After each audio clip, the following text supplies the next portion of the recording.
আমারও হায়াত শেষ, আমারও জিন্দিগি। আল্লাহ তাআলা কোরআনুল কারীমের মধ্যে বলছে, বান্দা বয়স যখন 40 পূর্ণ হয় তারপর থেকে পুরা ফিকির আখিরাত। ওয়ালাম্মা বালাগা আশুদ্দাহু ওয়া বালাগা 40 সানা। বুজুর্গানে দিন তো বলছে 40-এর পরে জিন্দিগি গুটায় ফেলো, পুরা দিল দিমাগ আখিরাতের দিকে ফিরাও। আল্লাহ আপনি আমারে দয়া করে 40 পর্যন্ত হায়াত দিছেন, এবার আপনার শুকর মাওলা, শুকর শুকর। অথচ আপনাদেরকে আল্লাহ তাআলা 60 বছরের হায়াত দিলেন। আপনারা এত সুন্দর জীবন আল্লাহ দিছেন, এতটা সুযোগ দিলেন, মাইডারে বিড়ি খাইতে খাইতে শেষ করেন, বন খাইতে খাইতে আর চা খাইতে খাইতে, চা দোয়ানে গপ মারতে মারতে আর ফালতু কথা কইতে কইতে শেষ। এটা কি? এটা কি? এটা কোন ধরনের কথা? বুড়া মানুষ আড্ডা দিবে কেন? বুড়া মানুষ গপ মারবে কেন? বুড়া মানুষ বিড়ি খাবে কেন? বুড়া মানুষ ফালতু কথা বলবে কেন? বুড়া মানুষ গালিগালাজ করবে কেন? আপনার তো এখন কবর দেখা যায়, দেখা যায় না? তো আপনার তো একটা সেকেন্ড নষ্ট না করে উচিত জিন্দিগির এই শেষ সময়টা আল্লাহর তসবিহ, জিকির, কান্নাকাটি, দোয়া এর মধ্যেই লেগে থাকে। এটা উচিত ছিল না? কই, এই খবর তো নাই। আল্লাহ আমাদেরকে বুঝ দান করে। আমি আপনাদের সামনে 3টা আয়াত করছি, আর অল্প একটু সময়। এটা বন্ধ করলে? আচ্ছা, এই 3টা আয়াত পড়ছি আর একটু সময়, এই 3টি আয়াতের তর্জমা শোনাই আপনাদের। কোরআনুল কারীমের 29 নম্বর পারা, 76 নম্বর সূরা। সূরাটির নাম সূরায়ে তাহার।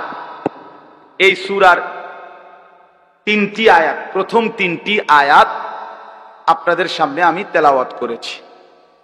এই 3টা আয়াত আপনাদেরকে এখন একটু শুনাই, একটু স্মরণ করানো, বিবেক জাগানো, এটাই মাকসাদ। এই সূরার প্রথম 3 আয়াত। আমরা এই 3টি আয়াতের মধ্যে আল্লাহ তাআলা কি বলছেন এই কথাটা আগে সংক্ষেপে আমি আপনাদের এমনি একটু বুঝাই, তাইলেই দেখবেন তরজমা বললে আপনি সহজে বুঝবেন ইনশাআল্লাহ। প্রথম কথা হইল, আমরা যারা এখানে বসছি আমরা প্রত্যেকেই মানুষ, বলেন আলহামদুলিল্লাহ। আল্লাহ তাআলা মানুষকে কোরআনুল কারীমের মধ্যে বলছেন, আমি মানুষকে 7টি ধাপে সৃষ্টি করেছি, 7 স্তরে, 7 ধাপে। 1 নাম্বার মাটি, 2 নাম্বার বীর্যের ফোঁটা, মানে বীর্য, স্বামী স্ত্রীর মিশ্র বীর্য। একটি সন্তান জন্মের ক্ষেত্রে স্বামী স্ত্রী উভয়ের বীর্যই ব্যবহার হয়, তাহলে এই 2 নাম্বার। 3 নাম্বার জমাট রক্ত। 4 নাম্বার গোশতের টুকরা। 5 নাম্বার হাড্ডির একটা খাঁচা, মানে কঙ্কাল। 6 নাম্বার হাড্ডির খাঁচার উপরে গোশতের আবরণ, এই যে যেখান দিয়ে যে দুর্গোশত দরকার দূর লাগ। 7 নাম্বার বডিটা রেডি, এবার রূহ ফুকে দিয়ে মায়ের পেট থেকে বের করে খালাস। কয়টা হইল? মাটি, বীর্য, জমাট রক্ত, গোশতের টুকরা, হাড্ডির খাঁচা, গোশতের আবরণ, রূহ ফুকে দিয়ে মায়ের পেট থেকে বের করে। আচ্ছা, এটা কোরআন শরীফে আছে, ওয়ালাকাদ খালাকনাল ইনসানা মিন সুলালাতিন মিন তিন সুম্মা জাআলনাহু নুতফাতান ফি ক্বারারিন মাকিন। সূরা মুমিনুনের মধ্যে 18 নম্বর পারায় এই ধারাবাহিক এই 7টা ধাপ আল্লাহ তাআলা বর্ণনা করছেন। এখন একটা ছোট্ট জিনিস ভাবেন, সেটা হলো মাটি থেকে আল্লাহ আমাদেরকে সৃষ্টি করেছেন।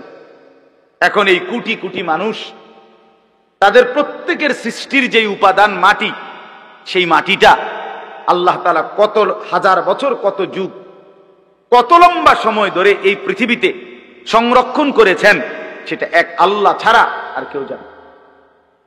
আমারে আপনারে বানাইতে যেই মাটিটা ব্যবহার হইছে, সেই মাটিটা এই পৃথিবীর জমিনে কতদিন ধরে ছিল, কোথায় ছিল, কখন ছিল, কেমনে ছিল, পৃথিবীর কারো কোনো লিস্টির মধ্যে, হিসাবের মধ্যে, কাগজে, পত্রে, কলমে, নামে, উল্লেখে।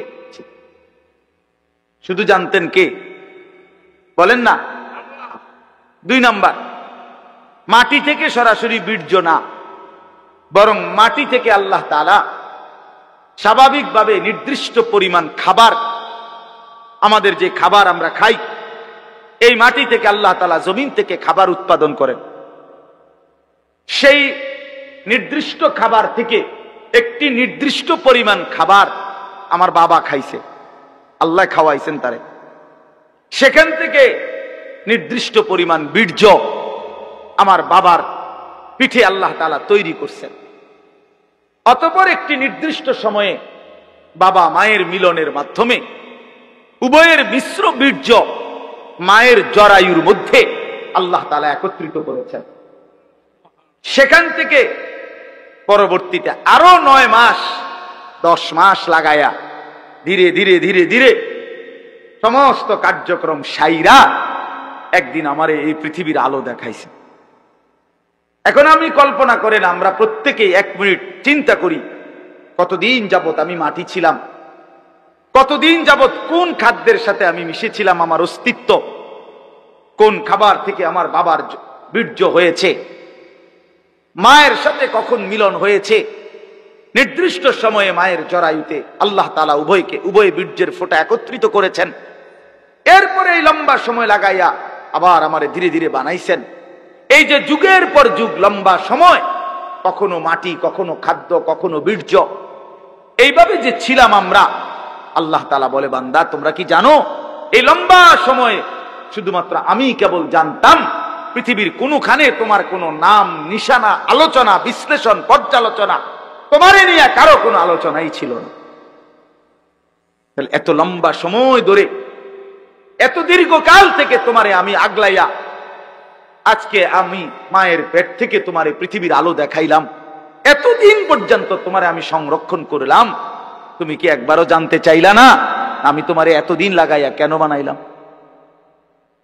এত যত্ন করে তোমারে কেন বানাইলাম, এত লম্বা সময় লাগাইয়া কেন বানাইলাম, কতদিন ধরে মাটি হিসাবে রাখছি তুমি তো জানো না, কেউ জানে না, কতদিন হিসাবে খাবারের মধ্যে রাখছি কেউ তো জানে না। এই যে লম্বা সময় লাগাইয়া তোমার আমি বানাইলাম, মায়ের রেহেমের মধ্যে 10 মাস কেন লাগাইলাম, আমি তো চাইলে, আচ্ছা আপনারাই বলেন, আল্লাহ তাআলা চাইলে কোন, এটা বললেই তো হয়ে যায়, ঠিক কিনা বলেন না? এটা আমরা সবাই জানি না। আল্লাহ তাআলা কোনো কিছু সৃষ্টি করতে চাইলে ঘন্টা 2-4 ঘন্টা লাগবে নাকি? মেশিন চালু করতে হবে নাকি? তাইলে আল্লাহ বলবেন কুন ফায়াকুন, হয়ে যায়। আরে হাদিসের মধ্যে আরো সুন্দর কথা আছে। নবী সাল্লাল্লাহু আলাইহি সাল্লাম বলেন, আল্লাহ তাআলার ক্ষমতা এত বড়, এত মহান, যে আল্লাহ তাআলা যদি কোনো কিছু বানাইতে চান তাহলে কুন, এক কুন বলতে 2টা অক্ষর, কাফ নুন পেশ, কুন মানে কাফ এবং কি নুন। আল্লাহ নবী সাল্লাল্লাহু আলাইহি সাল্লাম বলেন, আল্লাহ তাআলা বানাইতে চাইলে কুন, এটা পুরাটা বলতে হয় না, বরং কাফ এবং নুন এর মাঝখানে থাকতে থাকতে হয়ে যায়। মানে কোন শব্দটা পুরা কি করতে হয় না, শেষ করতে হয় না, তার আগেই হয়ে যায়। সুবহানাল্লাহ। এত বড় মহান ক্ষমতাধর আল্লাহ, সেই তিনি আমারে এত লম্বা সময় লাগাইলেন কেন? আমাদের তো একটু ভাবা উচিত ছিল ভাই। ছেলেরা আমার বাপ, বাবা আমার, সবাই, আমিও ভাবি, আপনিও ভাবেন, একটা বার তো ভাবা উচিত ছিল এত লম্বা সময় লাগাইয়া। আমার যখন কোনো নাম নিশানা ছিল না, তখন আল্লাহ তাআলা একদিন আমারে বাবা মায়ের মিশ্র বীর্য থেকে ধীরে ধীরে আমারে মায়ের পেটে রেডি করলেন। কেন করলেন? কেন করলেন? বসে বসে মোবাইল টিপবা ভাই? এই জন্য শুধু কেবল নারী দেখবা, নর্তকী দেখবা, সারা রাত উলঙ্গ ছবি দেখবা, জেনা ব্যভিচারের আড্ডায় যাবা, মদ জুয়ার আড্ডায় যাবা, আর অসৎ বন্ধুদের সাথে সারাদিন আড্ডা দিয়ে এই সুন্দর হায়াত, এমন সুন্দর চেহারা, এমন চমৎকার নাক কান হাত পাওয়ালা বডি তিলে তিলে শেষ করে দিবা, নষ্ট করে দিবা। আহা আফসুস, এর জন্য আল্লাহ বানাইছেন? হায় হায় বাপ। মাঝ বয়সী চাচা আপনারা বলেন, জিন্দেগি আল্লাহ তাআলা কেন দিলেন? এই শুধুমাত্র 2টা ছেলে বিদেশ পাঠাইলেন, 3টা মেয়ে বিদেশ বিয়ে দিলেন, বাড়িতে একখান ঘর করিলেন, হ্যাঁ, সোফা বানাইলেন, খাট বানাইলেন, কয়টা ফার্নিচার আসবাবপত্র বানাইলেন, খালাস। এরই নাম 60 বছর? আল্লাহ তাআলা জিন্দেগীর 50টা বছর উপার্জনের ক্ষমতা দিচ্ছেন, এই শুধু এই যে ফার্নিচার আর এই গদ্দুর কদ্দুর, এই কদ্দুরের জন্য একজন মুসলমান হিসেবে এই শেষ, এই জীবন? বলে আল্লাহ তাআলাকে জানা দরকার, জিজ্ঞেস করা দরকার। তো আল্লাহ তাআলা এই সূরার মধ্যে সেই প্রশ্নের উত্তর দিছে, বান্দা, একটি লম্বা সময় পার করে আমি আল্লাহ তোমাকে পৃথিবীর অস্তিত্বে এনেছি, তুমি শোনো আমি তোমারে কেন বানাইছি। আল্লাহ তাআলা বলেন, হাল আতা আলাল ইনসানি হিনুম মিনাদ দাহরি লাম ইয়াকুম শাইআম মাযকুরা। প্রতিটা মানুষের উপর দিয়ে এরকম যুগের পর যুগ অতিবাহিত হয়েছে যখন সে উল্লেখ করার মতো, পরিচয় দেওয়ার মতো কোনো কিছুই ছিল না। এই মাটিতে কার অস্তিত্ব কেউ বলতে পারবে? ওই গাছে, ওই ফুলে, ওই ফলে, ওই খাদ্যে, ওই খাবারের মধ্যে কার অস্তিত্ব আছে আমরা জানি কেউ? শুধু জানে কে? আল্লাহ বলেন, শুধু আমি জানতাম। লাম ইয়াকুন শাইআম মাযকুরা, এই পৃথিবীর কারো কাছে তুমি উল্লেখ করার মতো ছিল না। আগামী 50 বছর পরে, আগামী 30 বছর পরে কার ঘরে কোন সন্তান আসবে এখন বলেন? আমরা জানি কেউ? তাই আল্লাহ তাআলা বলেন, কেউ জানতা না, তুমি জানতা না, তোমার কোনো নাম, দাম, পরিচয় উল্লেখ ছিল না। দ্বিতীয় আয়াতে আল্লাহ বলেন, সেই আমি আল্লাহ, ইন্না খালাকনাল ইনসানা মিন নুতফাতিন আমশাজ। একদিন আমি আল্লাহ স্বামী স্ত্রীর মিশ্র বীর্য থেকে তুমি মানুষকে সৃষ্টি করেছি।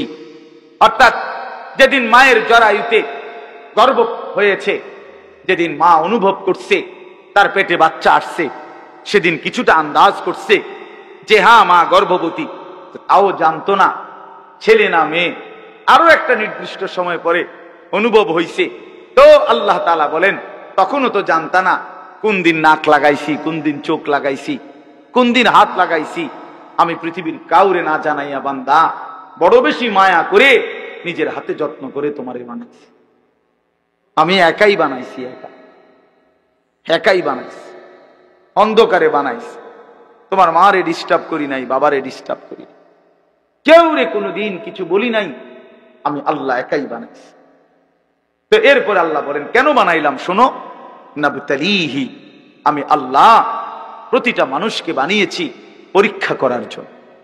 এই কথাই নাবতালিহি, নাবতালিহি পরীক্ষা করার জন্য, লিয়াবলুয়াকুম পরীক্ষা করার জন্য, লিনাবলুয়াহুম পরীক্ষা করার জন্য, ওয়ালা নাবলুয়ান্নাকুম পরীক্ষা করার, ওয়া নাবলুকুম বিশ-শাররি ওয়াল খাইরি ফিতনা।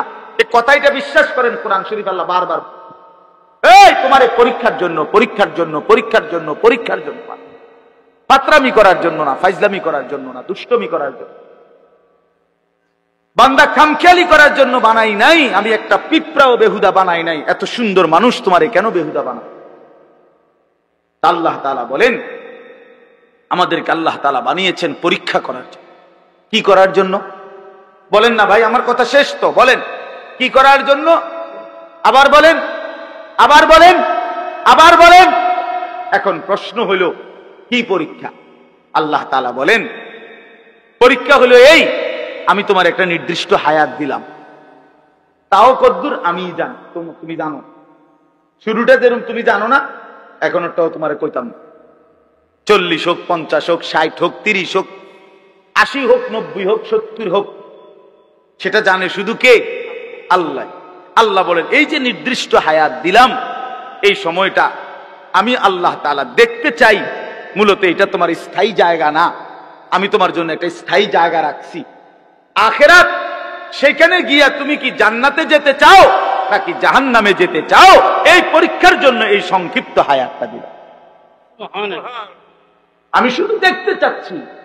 এখানে তোমরা রাখতাম না, এটা ওয়েটিং রুম, এটা মূল রুম না।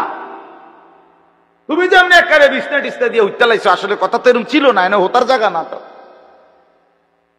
তুমি একেবারে ফাইলিং টাইলিং করিয়া বিল্ডিং টিল্ডিং করিয়া দরজা জানালা SS5 লাগাইয়া তুমি যে একটা বুঝ করে লইছ, তুমি তো মনে করছো আমার বাপ দাদা 14 গোষ্ঠী হয়তো মাটির ঘর আর বেড়ার ঘর আসিল দেখে মরিয়া গেছে, কিন্তু SS5 এর ঘরে তো মানুষ মরে না। না না, SS5 এ মরে না। ফাইলিং করলে আর বিল্ডিং মানুষ মরে না। আল্লাহ বলে, না বান্দা, অল্প সময়ের হায়াত পরীক্ষা করার জন্য যে আসল হায়াত জান্নাতে যাবা না জাহান্নামে যাবা, এই পরীক্ষা। এখন আসেন শেষ অংশ। আল্লাহ বলেন, আমি যদি প্রশ্ন করি আল্লাহকে, তাহলে আল্লাহ ঠিক আছে আমি বুঝলাম, আমারে আপনি পরীক্ষা করার জন্য এই পৃথিবীতে হায়াত দিলেন। কিসের পরীক্ষা? আমি কি জান্নাতে যেতে চাই না জাহান্নামে যেতে চাই, এই পরীক্ষা। কথা বুঝছেন কিনা বলেন। এখন পরীক্ষায় পাশ করার জন্য, পরীক্ষায় উত্তীর্ণ হওয়ার জন্য, জান্নাতে যাওয়ার জন্য, জাহান্নাম থেকে বাঁচার জন্য আপনি আমারে কি কি ব্যবস্থাপনা দিচ্ছেন? আপনি আমারে এমনি ছেড়ে দিলে কি হবো নাকি? আমি কই যামু, কি যামু, আমি কিটা করবো, একটা কিছু আমারে বুঝ বুদ্ধি দিতে হবে কিনা বলেন না। তো আল্লাহ তাআলাকে যদি বলেন, আল্লাহ পরীক্ষা দিতে আমারে পাঠাইছেন, পরীক্ষা নিতে, ঠিক আছে আমি মানলাম, আমিও চাই পরীক্ষায় উত্তীর্ণ হতে, জান্নাতে যেতে, জাহান্নাম থেকে বাঁচতে। তা আপনি আমার এই জন্য কি দিছেন? এই ভাই শুনেন এই শেষ কথাটা। আল্লাহ তাআলা বলেন, আমি 3টি ব্যবস্থা তোমার জন্য, পরীক্ষায় পাশ করার জন্য, জান্নাতে যাওয়ার জন্য আমি আল্লাহ তোমার জন্য 3টা ব্যবস্থা করেছি। কয়টা বাপ? 1 নাম্বার, ফাজআলনাহু সামিআন বাসীরা, আমি আল্লাহ তাআলা শুনবার জন্য কান দিয়েছি, দেখবার জন্য চোখ দিয়েছি। তাফসীরের মধ্যে লিখছে, অর্থ হলো একটু বিস্তারিত। অর্থাৎ আল্লাহ বলেন, যতগুলো হুকুম আমি পালন করতে তোমারে বলছি, যতগুলো বিষয় ছাড়তে বলছি গুনাহ, আল্লাহ বলেন বান্দা কসম তোমার, তুমি চিন্তা করে দেখো, আমি আল্লাহ প্রত্যেকটা হুকুম মানার মতো পুরা যোগ্যতা তোমার দেহের মধ্যে দিছি। এমন একটা হুকুম আমি দেই নাই যেটা মানার যোগ্যতা তোমার শরীরের মধ্যে নাই। এমন জুলুম আমি করি না। কথা বুঝেন নাই? এই হলো প্রথম, পরীক্ষায় পাশ করার জন্য আমাকে মানার যোগ্যতা সম্পূর্ণ একটি শরীর, বডি আমি তোমারে দিচ্ছি। আমার সমস্ত হুকুম মানতে পারবা, সমস্ত গুনাহ থেকে বাঁচতে পারবা, এই সক্ষমতা আমি তোমার দেহের মধ্যে দিয়েছি। বলে মনে করেন আমারে আপনারে আল্লাহ বলছে রুকু দিতে, কথার কথায়, কিন্তু আমার কোমর মনে করেন আমাদের এইটা বাঁকাই হয় না, এরকম ভাঙে না, কোমর বাঁকা হয় না। তো এরপরে যদি বলতো সেজদা দাও, এটা কলা গাছের যদি বলতো সেজদা দাও, এটা তাল গাছের যদি বলতো সেজদা দাও, আমারও যদি এরকম তাল গাছের মতো সোজা বানাইতো, যেটার মাঝখান দিয়ে কি হয় না, বাঁকা হয় না, তাইলেন এটা জুলুম হইতো, তাইলেন এটা অন্যায় হইতো। যে আল্লাহ আপনি আমার কি করলেন, কইলেন রুকু দিতাম, আমি কেমনে রুকু দিতাম, আমার তো কোমরে বাঁকা হয়। কথা বোঝেন নাই? আপনি আমারে বললেন সেজদা দিতাম, আমি তো নিচের দিকে যাইতারি না, আমার যে কনুইও ভাঙ্গে না, হাঁটুও ভাঙ্গে না। বলেন এমন যদি হতো তাহলে না জুলুম হইতো? কিন্তু আল্লাহ তাআলা আমাদেরকে নামাজ পড়ার যোগ্যতা আমাদের শরীরের মধ্যে দিয়েছেন কিনা? একটা ছেলে বলো, ভাই আল্লাহর দোহাই, এই মুসলমানের বাচ্চা, যদি মার পবিত্র দুধ খেয়ে থাকো, বলো তোমারে আল্লাহ তাআলা নামাজ পড়ার যোগ্যতা তোমার শরীরের মধ্যে দেয় নাই? তাহলে বেঈমান নামাজ পড়ো না কেন? কেন নামাজ পড়ো না? আমি দাঁড় করে, এখানে তো অসংখ্য ছেলে এখানে আছো, এখন চেহারা দেখলে বোঝা যায় তোমার ওই চেহারার মধ্যে তো হাইওয়ান আর জানোয়ারের চেহারা। যেই হাইওয়ান আল্লাহকে সেজদা করে না। আজকের এশার নামাজ পড়ো নাই, আজকের মাগরিব একটা ওয়াক্ত নামাজ পড়ো নাই, এমন অসভ্য জঙ্গলি এখানেও তো বসে আছো। বেহায়া, লজ্জা করে না? কেমনে ঘুমাইবি বেটা? নামাজ না পড়ে যদি ঘুমাও, ফেরেশতা যদি একটা লাথি মারে, ফেরেশতা যদি একটা লাথি মারে, ফজরের নামাজ না পড়ে যে ঘুমাও, ফেরেশতা যদি একটা ঘুমের মধ্যে রেখে লাথি দেয়। ফেরেশতা ঘুমের মধ্যে রাইখা কোনো জাতিকে ধ্বংস করে নাই। কথা বলেন না কেন? ঘুমের মধ্যে রাইখা কোন জাতিকে ধ্বংস করছে কিনা? কওমে লুতকে ঘুমের মধ্যে রাইখা ধ্বংস করছে, কওমে সামুদকে, কওমে সালেহকে, কওমে শুআইবকে, এই চারটা জাতিকে আল্লাহ তাআলা ঘুমের মধ্যে রাইখাই শেষ করে দিলেন। আল্লাহ আমাদেরকে মাফ করে দেন। আমার কথা রাগ করো না ভাই, উদ্দেশ্য তোমার লগে কোনো ঝগড়া করা না, আমি কোনো কাজে লাগছি না, ঠিক কিনা বলেন না কেন? মাকসাদ কি আপনাদের লগে আমার ঝগড়া? দীর্ঘ 20টা বছরের বেশি হবে, আজ থেকে 20 বছরের উপরে হবে এই জমিনে আমার আসা যাওয়া, সুখে দুঃখে আনন্দ বেদনায়, মূল্যায়ন অবমূল্যায়ন, সর্বাবস্থায় আমি আসছি আল্লাহর দয়া। বলেন আলহামদুলিল্লাহ। আলামিন আমার কাছে মাদ্রাসায় গেছে, ভাই আমার অনেক অনেক মহব্বতের ছাত্র। প্রতিটা ঈদ, রমজানের ঈদ, কোরবানির ঈদ, আমার একমাত্র ছাত্র হয় এই ছাত্র, এই আলামিন, হে একমাত্র আমার একজন ছাত্র ব্যতিক্রম, যার একটা আমল আমি সবসময় বলি যে প্রত্যেক ঈদের দিন হয় আর কেউ ফোন করুক বা না করুক, হে আমারে ফোন করে, ভালো আছেন নিউজ, আজীব, এটা তার সবসময়ের আমল। বহুদিন যাবত আমি দেখছি। আল্লাহ তাআলা উত্তম বিনিময় দান করেন। আমার বাপ, আমি আপনাদের কাছে অনুরোধ করছি, আল্লাহ তাআলা বলেন 1 নম্বরে বান্দা আমি আমাকে মানার যোগ্যতা সম্পূর্ণ শরীর স্বাস্থ্য আমি দিয়েছি। আমাদের নামাজ, রোজা, ওযু, গোসল, জিকির, তাসবিহ, তেলাওয়াত, হজ, কোনটা পালন করার যোগ্যতা আমাদের শরীরে নাই? কথা বলেন না বাপ, বলেন না, আমার কথাটা বুঝছেন কিনা বলেন? এবার শেষ আয়াত মাওলানা হুসাইন আসছেন, আমাদেরও অনেক মহব্বতের, আমিও ব্যক্তিগতভাবে তারে অনেক মহব্বত করি, আমারও সে অনেক মহব্বত করে। তো তৃতীয় শেষ আয়াত হলো আল্লাহ তাআলা বলে দ্বিতীয় ব্যবস্থা, দ্বিতীয় আর তৃতীয় একসাথে বলছে, ইন্না হাদাইনাহুস সাবিলা।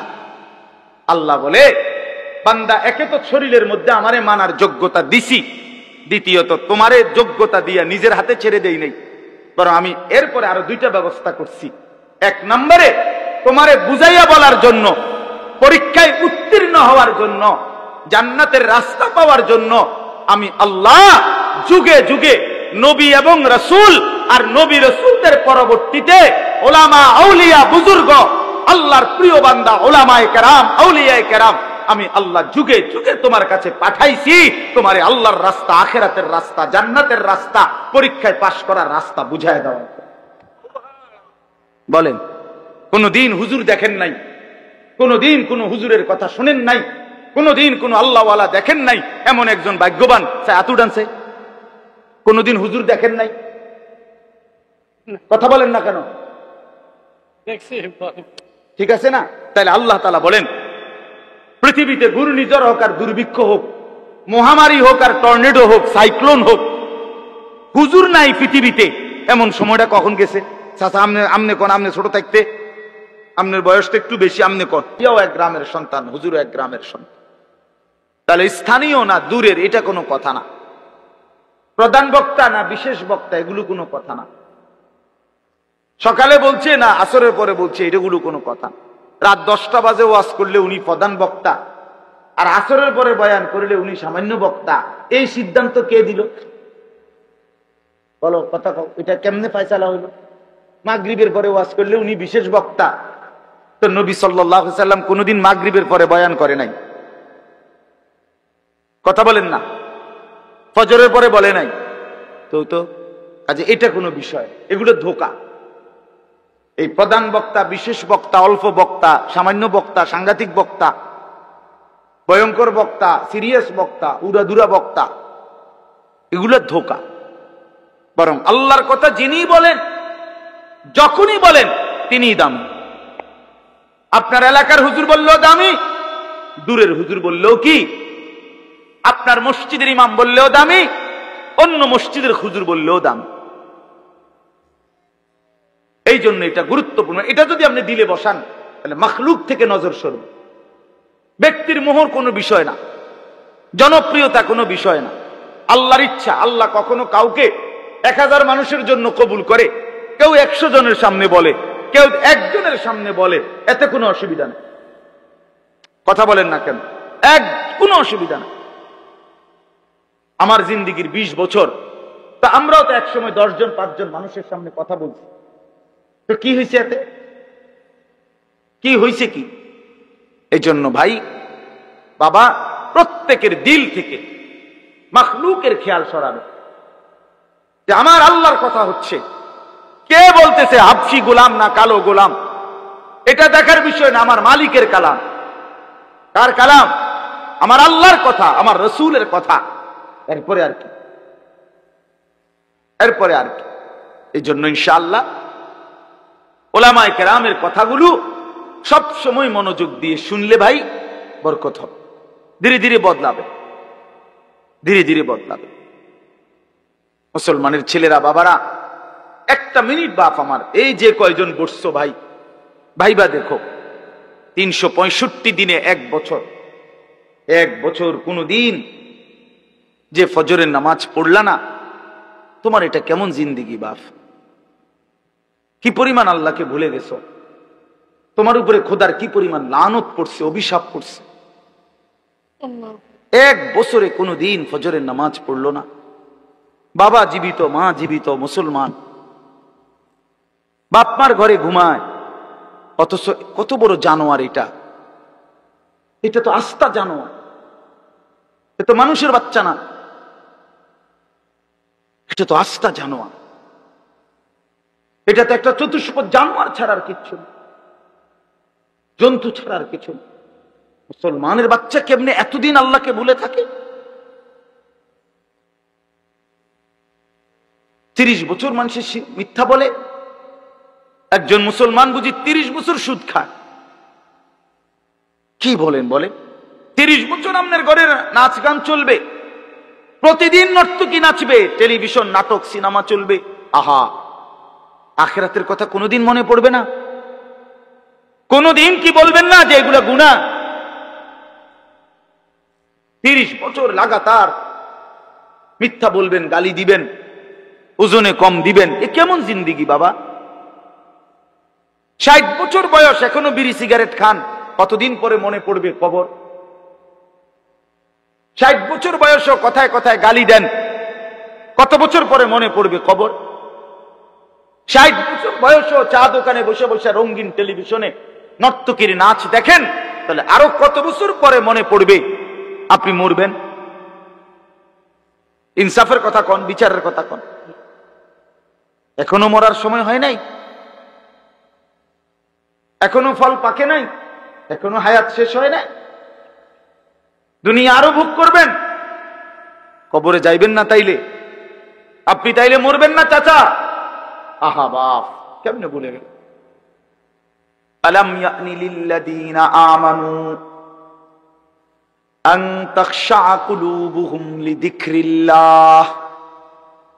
রব্বুল আলামিন বলেন, মুমিন ঈমানদার, আমি আল্লাহর ভয়ে, আমার স্মরণের জন্য, আমার জিকিরের জন্য তোমার দিলটা নরম হওয়ার সময় আজও কি হয়নি?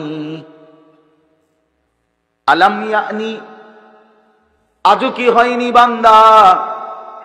আজ অনেক দিন হয় আমারের সেজদা দাও না, তাহলে কি বান্দা আর কোনদিন সেজদা দিবা না? আল্লাহ ডাক দিয়ে বলে, বান্দা তাহলে আর কোনদিন বুঝি হালাল খাইবা না? আমি যে তোমার জন্যই জান্নাত বানিয়েছিলাম, কেমনে প্রত্যাখ্যান করে দিলা? শুধু এইটুকু দুনিয়া পেয়েই কেমনে খুশি হয়ে গেলা? এটুকু দুনিয়া তো আমি জন্তু জানোয়াররাও খাওয়াই, এটুকু দুনিয়া তো আমি কাফের বেঈমানকেও খাওয়াই, সামান্য এটুকু দুনিয়া নিয়েই খুশি হয়ে গেলা? অনন্তকালের আখিরাত তাইলে নিবা না? কুলু ওয়া তামাত্তাউ কালিলান ইন্নাকুম মুজরিমুন। আল্লাহ বলেন, নাফরমান পাপী বান্দা, অল্প সময়ের জন্য দুনিয়া খেয়ে নাও, দুনিয়া ভোগ করে নাও। ইন্নাকুম মুজরিমুন, শুধু কেবল মনে রাখো তুমি কিন্তু নাফরমান। খাও, নাস্তা খাও, রাতের খানা খাও, শুধু বান্দা মনে রাখো ফজরের নামাজও পড়ো নাই, এশার নামাজও পড়ো নাই। খাও বান্দা, খানা দুনিয়া আমি আটকাবো না, শুধু মনে রাখো আমি হাসরের ময়দানে কিন্তু ছাড়বো না। ইন্না লাদাইনা আনকালাম ওয়া জাহিমা, আল্লাহ বলেন আমি কিন্তু আগুনের শিকল বানিয়ে রেখেছি, জাহান্নামের আগুন কিন্তু প্রস্তুত করে রেখেছি। দুনিয়া তো আমি খাইতে দেই বান্দা, দুনিয়া আটকাই না, ডাকলেও খাওয়াই, না ডাকলেও খাওয়াই। অনুগত অবাধ্য ইমানদার বেঈমান আমি তো সবাইকেই দুনিয়া রিজিক দিচ্ছি, যেটা কথা বলেন না কেন? সূর্যের আলো কাফের বেঈমানের বাড়িতে ওঠে না, চাঁদের আলো ওঠে না, দুনিয়া তারা ভোগ করছে কিনা বলেন? আল্লাহ তাআলা বলে বান্দা দুনিয়া খাচ্ছ, ভোগ করছো, দুনিয়া নিয়ে মাতলামি করছো, এটারে খুব তৃপ্তির কিছু মনে করো না। দুনিয়া আমি কুত্তারেও খাইতে দেই। ছেলেরা মনে রাখো, শুধু ভাত মাছ খাইতে পারতেছো আর ঘুমাইতেছো, আর মোবাইল টিপতেছো, আর নর্তকী দেখতেছো। আল্লাহ চেনো না, আখিরাত চেনো না, কবর চেনো না, মৃত্যু চেনো না, জাহান্নাম বুঝো না, জান্নাত বুঝো না, আল্লাহর ভয় বলতে কিছু চেনো না। শুধু মনে করছো খাইতেছো আর ঘুমাইতেছো। রাস্তার কুত্তার দিকে তাকায়ও, ওই কুত্তাও খায় আর ঘুমায়, কুত্তাও খায় আর ঘুমায়, কুত্তাও পেশাব পায়খানা করে, কুত্তারও যৌন চাহিদা পূরণ হয়, এজন্য কুকুরেরও বাচ্চা কাচ্চা হয় না?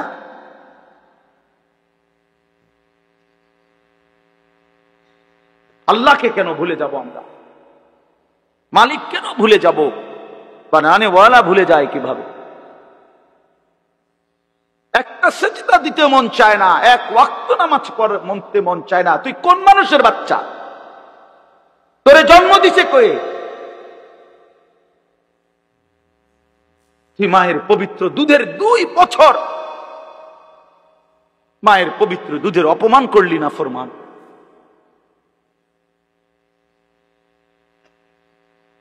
এই জন্য আমরা প্রত্যেকেই ফিকির করি, দিল দিয়া ভাবেন। প্রতিটা ওয়াজ, প্রতিটা মাহফিল বাবা, কবরবাসীদের রুহের মাগফিরাত যেমন দরকার, আপনাদের হেদায়েতও তেমন দরকার। ঠিক কিনা বলেন? কবরবাসীদের জন্য, ওরা তো চলেই গেছেন, ওনারা তো চলেই গেছেন, ওনাদের জন্য দোয়া ছাড়া আর কিছুই করার নাই। না আমি উনার কিছু সংশোধন করে দিতে পারবো, না উনি উনার নিজের কিছু সংশোধন করতে পারবে কিনা বলেন না? শুধু দোয়া, শুধু দোয়া। কিন্তু আমার হাতে আপনার হাতে তো এখনো যেটুকু হায়াত আছে, এটুকু হায়াতে সংশোধন করার সুরত আছে না? এখন তো আছে, নিঃশ্বাস যাওয়া পর্যন্ত তো সুযোগ আছে বাবা, এখনো তো সুযোগ আছে। আল্লাহ তাআলা বলছেন নবী সাল্লাল্লাহু আলাইহি সাল্লামকে, বন্ধু আপনি আমার বান্দাদেরকে বললেন 90 বছর টানা আমার নাফরমানি করছে, 90 বছর পরেও যদি কোনোদিন বুঝতে পারে, সমস্ত গুনাহ ছেড়ে দিয়ে আর করবে না ওয়াদা দিয়ে, লজ্জিত আর অনুতপ্ত হয়ে যদি এক ফোঁটা চোখের পানি ফেলে, আমি আল্লাহ ওয়াদা দিলাম 90 বছরের গুনাহ একসাথে মাফ করে। আপনি বললেন আমার বান্দারে, ওই যেন কোনোদিন নিরাশ না হয়, আমি আল্লাহ আছি, আমি মাফ করে দেব। তরে বললেন গুনাহ ছেড়ে দিয়ে আসতে, তরে বললেন তওবা করে আসতে, তরে বললেন আর করবে না ওয়াদা দিতে। মস্কারি করলে হবে না। আপনি জানেন আপনি গুনাহ এটা ছাড়বেন না, আপনি জানেন আপনি মিথ্যা বলা ছাড়তেছেন না, সুদ ছাড়েন না, বিড়ি ছাড়েন না, হারাম ছাড়তেছেন না, আপনি জানেন আপনি টেলিভিশন দেখা বন্ধ করবেন না, এরপরে আপনি ডুইল্লা ডুইল্লা কইবেন আস্তাগফিরুল্লাহ। কি আস্তাগফিরুল্লাহ কইলেন? কারে কইলেন? এই মিথ্যাবাদী! আল্লাহ যদি মুখের উপরে বলে এই বাটপার, তুই কারে বললি আস্তাগফিরুল্লাহ? তোর কলজাটা আমি চিনি না? কথা বলেন। মাফ তো চাইবে ওই ব্যক্তি যার বুঝ আসছে যে এটা গুনাহ, আমি ছেড়ে দিলাম, আর করব না, ওয়াদা দিলাম। মাওলা আমি লজ্জিত, আমি মাফ চাইতেছি, আপনি আমারে মাফ করে দেন। আল্লাহ বলেন এমন গুনাহ যদি আসমান পরিমাণও হয় আমি মাফ করে দেব, কিন্তু শর্ত হলো কি করে দিতে হবে? কথা বলেন না, কি করতে হবে? ছেড়ে দিতে হবে, আগে ছেড়ে দিতে হবে। আগে ছাড়ো তো, আর করবা না। বলো একাকী হলে একাকী বলো, রাত গভীরে বলো। আল্লাহ বলেন, ইন আতাইতানি লাইলান আতাইতুকা লাইলান, বান্দা তুমি যদি আমার কাছে রাতে আসো গুনাহ নিয়া মাগফিরাতের জন্য, আমি রহমত আর মাগফিরাত নিয়া আমি আল্লাহ রাত গভীরেই আসবে। রাতের অন্ধকারে আমি রাতের 3টায়ও ঘুমাই না, দিনের 3টায়ও ঘুমাই না। আমি রাতের 4টায়ও ঘুমাই না, আমি দিনের 4টায়ও ঘুমাই না। আমি আল্লাহর কোনো শুক্রবার শনিবার নাই, আমার কোনো ছুটি ছাটা নাই। আমি 24 ঘন্টা আল হাইয়ুল কাইয়্যুম, আমি সর্বদাই জীবিত, আমি সারাক্ষণই আছি, কায়নাত পরিচালনা করছি। আল্লাহর কোনো বিশ্রাম আছে? আল্লাহর কোনো ক্লান্তি আছে? আল্লাহর কোনো ভুল আছে? আল্লাহর কোনো ছুটে যায় কিছু? আল্লাহ আমাদেরকে বুঝ দান করেন। ভাই আমার কথা সহজ সরল কথা। আমি আপনাদের পরিবর্তন চাই। কারো ঠেলাঠেলি ধাক্কা ধাক্কি, কারো খোসাখুসি টোটালি আমার আর পছন্দ না।